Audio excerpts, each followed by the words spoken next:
Yeah, so it feels amazing. You should try it. Like it feels Massage your husband like this or something. You guys be like, can we take turns? Oh my god, Deb, we should put this in my class. I'm putting this in my class. In couples massage class, yeah. But this will stimulate those points too? So this is stimulating all the points on the sacrum right here. And then you can relax the edge of the sacrum. So that's just releasing some of those tight muscles, and then all around the hip and the glutes and just all over. Because I feel like so many people in labor get so tight all through here. Like these muscles right here just like clench out. That gives your hand a break. And this gives our hand a break. And then, you know, if you, like, this is actually like, you could be like, what's that? I got a moment. Okay.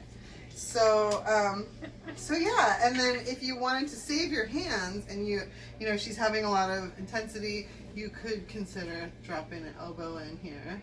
And so in massage world, if it's like an L, it's going to be less intense, and if it's like a V, it's going to be more intense, where it's going to like dig in there. So